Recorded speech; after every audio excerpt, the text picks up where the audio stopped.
Hey everyone, Keith here, Arb King, and I'm excited to bring to you a review about the Reecoil Batwing bag. This is a bag made by Dan Das, founder of Reecoil out of Australia.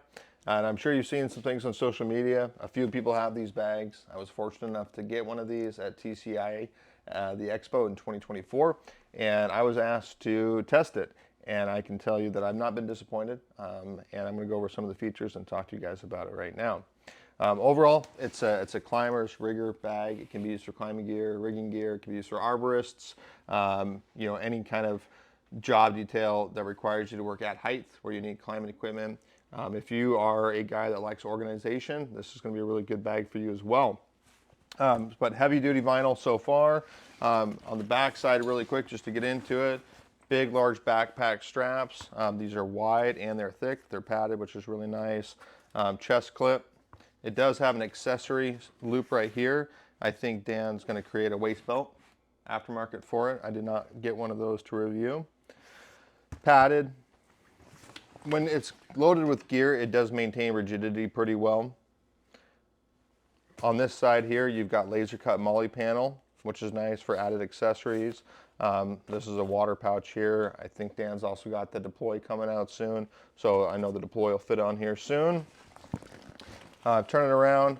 All the zippers are very large T-handle zippers, and these things are excellent. These are probably honestly the best zippers I've used on anything.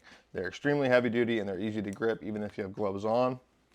On both sides of the bag, you have two deep zippers for, gloves, hat, beanie, safety glasses, whatever you want on the sides. Velcro or hook and loop attachment on here if you want patches. Double layer denier nylon stitched all the way over it so you can clip on accessories or carabiners on the outside. These two handles, honestly, I haven't been nice to this bag. I have mistreated this bag in more ways than one. We've set it up as a climb bag, as a rigging bag, for linemen, for arborists, for about everyone I can think of. And we passed this bag around a lot of people, and I expected these handles to rip off. They have not ripped off, and there's no sign of them tearing. I've drug it along the bed of trucks, tossed it out of the truck, tossed it in the bed of the truck, tossed it out of trees, and so far this bag's not torn at all. The bottom isn't scraped up. We haven't worn any holes through it.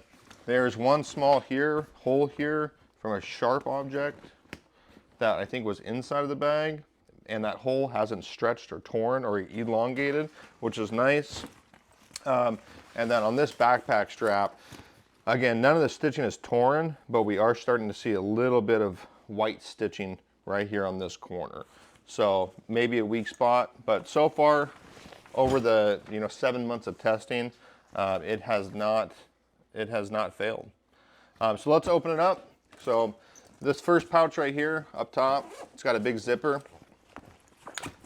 And I was told by Dan that this large pocket up top is large enough to fit a Protos with a face shield. I do have a Protos, but I've not personally tried to put it in here. I've got a cask helmet in here right now, safety glasses. It is large and it's padded. I do think that it would fit a Protos with a face shield.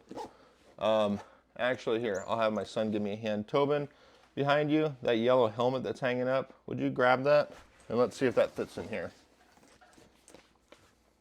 Thanks, bud. So, Protos face shield. Oh yeah, yep, it fits. So, Dan wasn't lying. Protos with a face shield fits in here nice. So, no issues with that. Thank you. Now for the large zipper enclosure, find the opening here. So again, big T-handle zippers. Open this up.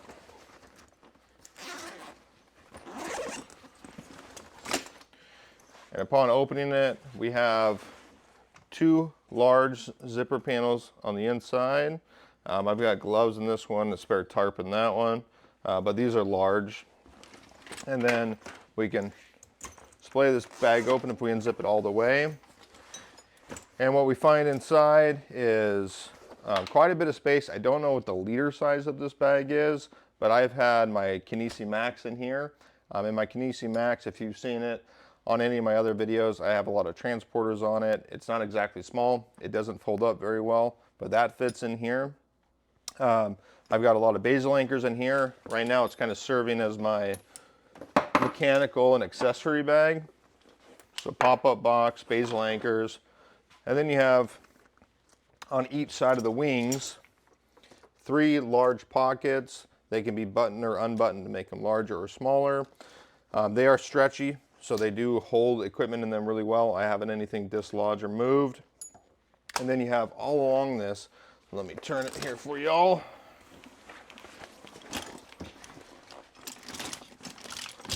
See if we can get it to stand up here. So we have, again, heavy duty nylon webbing stitched all the way along, all throughout it. That allows you to organize the gear that you want, and it keeps it where you put it. You know, all this stuff weighs quite a bit. I usually have around 25 to 30 pounds of gear in this bag, and we haven't had any of these issues or any of these items tear out or break or stretch. Everything stays exactly where we put it. So again, if you're the organized climber and you want your stuff to stay organized and have additional options for accessories, or to kind of make this bag your own, or make a bag your own, I think that the Reecoil Batwing would be a good option for you. It also does have scannable. So if you're somebody that likes to run all your gear through the scannable app, this backpack will allow you to do that. And yeah, so far, I have no complaints over this bag. It's very comfortable to pack in. I've hiked quite a bit with it on tree jobs, and you know, it's again, I have no complaints. Overall, it's a good bag. So if you're in the market, this bag should be coming out pretty soon. I know there's a few other testers that have been using them, and I don't think I've heard any real big complaints over them. So if you guys have any questions, leave them in the comments. Thanks for watching.